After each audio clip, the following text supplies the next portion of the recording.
श्री तेजपाल तंवर।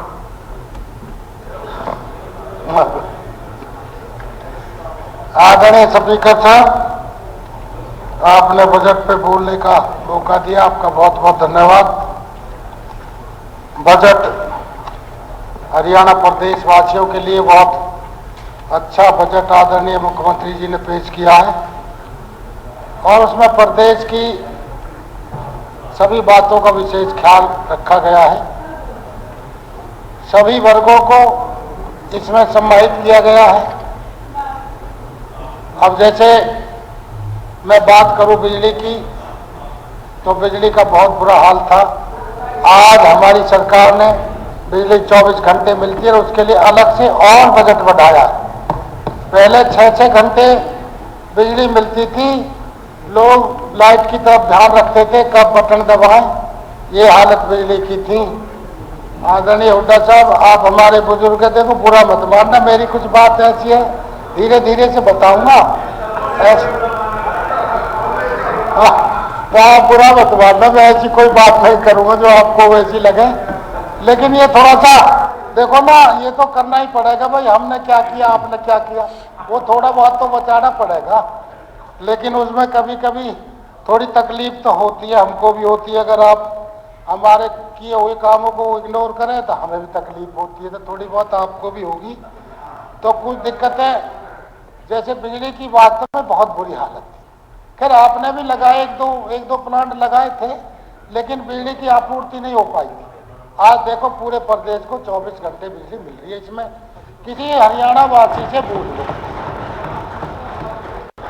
दूसरा, अभी महिलाओं की लाडो योजना जो चालू की है, हमारी बहुत बहनों को इसका फायदा मिलेगा, सभी को मिलेगा और 36 वर्ग की महिलाओं को मिलेगा, सभी बहनों को मिलेगा और उसका होना भी चाहिए, बहुत जरूरी था।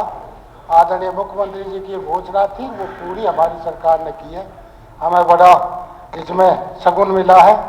शिक्षा के क्षेत्र में भी काफी काम हुए। प्राइमरी स्कूल 20-20, 30-30 साल प्राइमरी स्कूल पढ़े रहे। पीछे जी आदरणीय मनोहर लाल जी मुख्यमंत्री थे, उस समय कितने स्कूल अपग्रेड किए गए। मैं अपने क्षेत्र की बात करूं तो हमारे यहाँ 40-40 साल से प्राइमरी स्कूलों की बहुत बुरी हालत थी। सारे स्कूलों को सुधारा गया, कई कॉलेजें बने, यूनिवर्सिटी बनी, मेडिकल कॉलेज भी बन रहे हैं और उनमें धीरे धीरे, जैसे आप कह रहे थे भाई स्टाफ भी नहीं है, इतने स्कूल बंद कर दिए। स्कूलों की ये हालत थी, टीचर 3 और बच्चे पढ़ने के लिए 2, ये हालत स्कूलों को थी गाँवों में। क्योंकि हम भी तो समाज में रहते हैं, आप सब लोग भी जनता ने चुन करके भेजे, लेकिन सरकार का कुछ निर्णय था कि भाई जहाँ बच्चे पढ़ना ही नहीं चाहते, जो स्कूलों पे खर्च बहुत ज्यादा हो रहा था और वो कहीं और खर्च होकर के ठीक जगह लगे तो उसका फायदा पूरे प्रदेश को मिलेगा। तो इसलिए कुछ स्कूल जरूर, आप सब लोग कह रहे थे कि भाई स्कूलों, इतने स्कूल बंद कर दिए। जब स्कूलों में बच्चे पढ़ने ही नहीं आते तो और क्या थी। मेरे यहाँ भी एक स्कूल था प्राइमरी, वो भी बंद होने जा रहा था। हमने भी इधर उधर से बच्चे इकट्ठे करके जब वो स्कूल बचवाया, एक स्कूल दूसरे पड़ोस का गांव का प्राइमरी स्कूल बंद करके अपने यहाँ लगाया, तब वो स्कूल हमारा बचा, नहीं तो वो भी बंद हो जाता। तो ऐसी बहुत सी बातें हैं। शिक्षा के क्षेत्र में जो ये काम हुआ है, ये अपूर्णीय काम हुआ है। देखो जी, रेलों जो हमारी केंद्र की सरकार ने और हमने जब कहा कि भाई फाटकों पे लोग 1-1 घंटा खड़े रहते हैं गर्मी में, गाड़ियों में नू अपने हाथ से कपड़े से पोछा कर करके पसीना पूछ के दुखी हो जाते थे।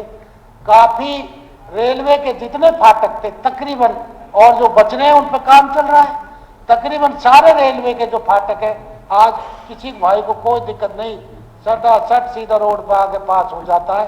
पहले ये हालत थी, 1-1 घंटा फाटक बंद रहते थे और लोग फाटकों के ऊपर खड़े रहते थे। खेलों में बहुत ज्यादा सुधार हुआ है। बच्चों को वो सुआपी दे देते थे, कुश्ती जब होती थी तो एक सापी 5-10 रुपए की आती थी, वो गले में डाल देते थे। अच्छे बल्ल को एक लाठी पे टोक देते कि भाई ये चेला है, जो मल्ल जीतेगा इसे लेके जाएगा। बेचारों को कुछ नहीं मिलता था। लेकिन जब से हमारी सरकार आई, उन्होंने खेलों में बहुत खिलाड़ियों को बहुत कुछ दिया और उनको पुरस्कार भी दिए, नौकरी भी दी और खेलों में बहुत प्रोत्साहन भी दिया और कई बड़े बड़े स्टेडियम भी बनाए।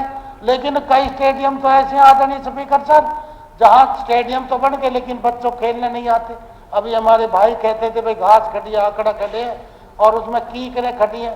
भाई बच्चों को भेजोगे, यहाँ पे कोई रहेगा खेलेगा तो वहां पे साफ सफाई भी होगी और वहां पे हमारे जो खिलाड़ियों को प्रशिक्षण देने वाले भेजे जाएंगे। लेकिन जब खेल को खेलने ही नहीं आता गांव से निकल करके, आज वास्तव में ये बड़ी दिक्कत है कि जो बजट हमें सही जगह पर लगाना चाहिए वो कई जगह गलत लग जाता है। लेकिन मैं ये कहता हूँ कि अच्छे आधुनिक स्टेडियम बने, हमारे 5-5, 10-10 गाँव के बीच में स्टेडियम बने ताकि उसमें खिलाड़ी बिखर करके जाए और हमारे अच्छी खिलाड़ी आवे। जैसे कि आज हरियाणा का नाम है खिलाड़ियों में नंबर 1 पे हरियाणा, जितने पदक जीते हैं देश में उसमें आधे में हरियाणा है, बाकी पूरा देश है। तो मैं ये कहता हूं कि खेलों के ऊपर और शिक्षा के ऊपर हमें विशेष फोकस करना है, क्योंकि शिक्षा और स्वास्थ्य दोनों ही चीजें हम सब लोगों के लिए बहुत जरूरी है। तो स्वास्थ्य के लिए भी हमारे सरकार ने बजट बढ़ा के दिया, शिक्षा के लिए भी बढ़ा के दिया है। तो इस बजट की मैं आदरणीय स्पीकर सर बहुत बहुत सराहना भी करता हूं। और उद्योग के बारे में भी, जो उद्योगों की बुरी हालत थी, बिजली कट जाती थी, उनके रोड नहीं बनते थे, उसी हालत को छोड़ करके किसानों को समय उद्योगपतियों को बिजली नहीं मिलती थी तो वो बेचारे छोड़ करके उद्योग बंद करके दूसरी जगह जाते थे। लेकिन आज हमारी सरकार ने ये किया है कि हम किसी उद्योगपतियों को कोई किसी किस्म की कमी नहीं आने देंगे और हमारे जो युवा है वो भी उद्योगों में अपना छोटा छोटा उद्योग लगा सकते हैं। जो आज हमारे युवा जो अच्छे हैं, जिनकी अच्छी तक जो अच्छे पढ़े लिखे हैं, जो काम को चला सकते हैं, वो नौकरी लेंगे नहीं, नौकरी देने वाले बने और छोटे छोटे उद्योग अगर लगाएंगे तो सरकार ने काफी सुविधा उनको दी है और उसमें ऋण में भी बहुत कम उसका। हमारी महिला बहनें हैं, अपनी छोटी छोटी कमेटी गांव में बढ़ा रखी है, छोटा छोटा सामान भी बनाती हैं और बैंक से लोन भी लेती है और वो समय पे भर भी देती है और फिर वो दोबारा भरती है तो और बढ़ जाता है। इसी तरह से हमने सब विषय का ध्यान रखा है। अब जैसे खेती और किसान की बात आती है, देखो जी पिछली सरकारों ने किसानों के साथ जो किया, भाई मैं देखो डचा बुरा मत मानना, तो वो हमारे यहाँ 6 और 9 के देखो जी वो लगा दिए थे, आपने दे दिए थे, जमीनें एक बार कर ली थी। भाई सच में आज तक भुगत रहे हैं, 31 तक आपने सारी जमीन एक बार कर दी। हमारे लिए तो छोटा ही नहीं, CLU सबके लिए 31 तक कर दिया। अभी अरोड़ा साहब उस दिन कह रहे थे कि भाई जमीनों का जो है ना आप यहाँ पे, तो इन्होंने भी कही कि भाई जमीनों में हमारे कई दिक्कतें आई हैं। मैं भी ये कहता हूँ कि बहुत दिक्कत आई। अभी भी हमारे यहाँ बहुत बड़े बड़े लोगों ने कॉलोनियां काटी हैं, आज भी वो बेचारे रोडों के लिए तरस रहे हैं। कॉलोनी उन्होंने बना दी क्योंकि पैसा भरना था, जमीन खरीद ली, लेकिन उनको जो रोड की जमीन है वो एक बार तो कर दी, लेकिन किसानों को पैसा तो दिया नहीं। अब सरकार के पास भी इतना पैसा नहीं था, मोटा बजट है और आज भी लाखों लोग रोडों की वजह से बेचारे दुखी रहते हैं, बहुत बुरी हालत है। तो मैं और जमीनों में जो घपले हुए भाई वो तो पूछो ही मत, 6 के 4 के नोटिस लगा दिए। अगर कोई आदमी नहीं माना, नहीं दी जमीन, तो उसके जरिए बिजली बोर्ड लगा दिया कि भाई तू तेरी जमीन बिजली बोर्ड में कर दी, कुछ ओपन स्पेस में कर दी और कुछ ओपन स्पेस में कर दीजिए। ये हालत हुई थी।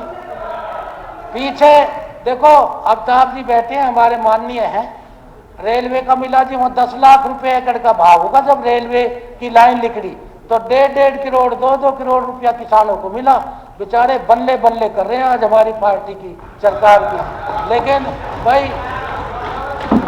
अमिताभ जी अगर बहका करके लोगों को उकसा दिया, और भाई हमारे साथ तो आते नहीं है, देखो थोड़ा बहुत हमारी तरफ भी ध्यान करो, ऐसा मत करो, क्योंकि हमारी सरकार ने काम बहुत किए प्रदेश को चमकाने के लिए।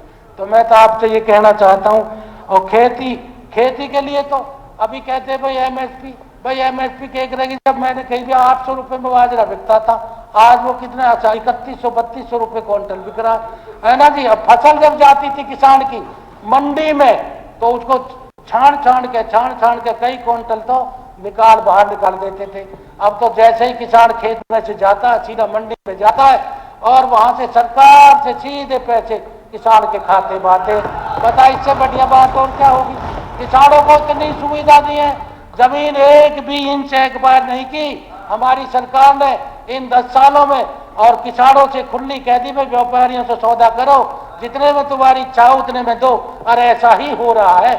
आज जमीनों की कीमत आसमान छू रही है भाई। गुड़गांव में तो 1-2 साल के बाद आगे स्पीकर साहब जमीन ही ना मिलेगी। इतनी जमीन जो है ना, इतने रेट बढ़ गए। और ये सब हमारी सरकार की मेहरबानी है, क्योंकि अच्छे अच्छे साथ सुविधा दी, अच्छे अच्छे साधन दिए, तो लोग भी आ रहे हैं। एयरपोर्ट के नजीक भी है, कई तरह की दिल्ली राजधानी के पास भी है।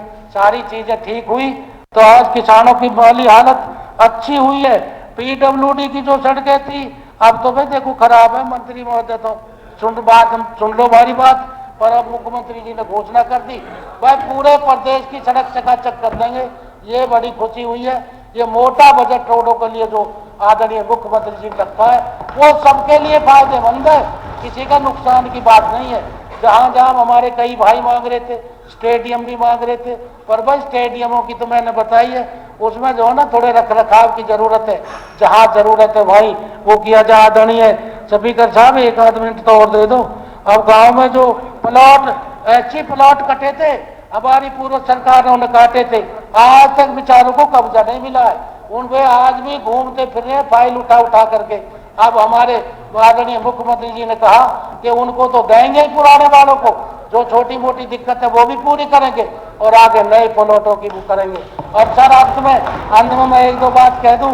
हमारे यहाँ जो है ना जी वो एक ट्रस्ट पड़ा है बंदवाड़ी में, 2 जिलों का इकट्ठा हो रहा है, दोनों महानगर है फरीदाबाद और गुड़गांव। मैं कहना चाहता हूं कि फरीदाबाद का अलग किया जाए, नहीं तो ये ट्रस्ट का पार लगा ही रहेगा, क्योंकि जो जिलों का इतना ट्रस्ट निकलता है जिसकी कोई हद नहीं। कितनी ही सरकार कोशिश कर लो, कोर्ट भी कर ले, वो निपटेगा नहीं जब तक दोनों जिलों का अलग अलग नहीं होगा। मैं सर आदरणीय स्पीकर साहब 1 आध मिनट और दे दो। तो मेरा कहना यह है कि जी मैं हमारे क्षेत्र में एक तो टूल टैक्स है जी, उसके रेट बहुत हाई है। भाई अवतार जी ने आदरणीय मंत्री जी ने भी कही थी, तो उस टूल के रेट को जो वहां आसपास लगते हैं 20 किलोमीटर के एरिया में जो बिल्कुल जिनकी जमीन गई है उनको सर्विस रोड क्लियर कर दो। जो ऊपर जाए वो देंगे टैक्स, और जो नीचे जाए तो उसे तो न छेड़ा जाए, ताकि लोकल हमारे जो लोगों को उसका फायदा मिल सके। सरकार ने बहुत बहुत अच्छे काम किए हैं। आदरणीय स्पीकर सर आपका बहुत बहुत धन्यवाद।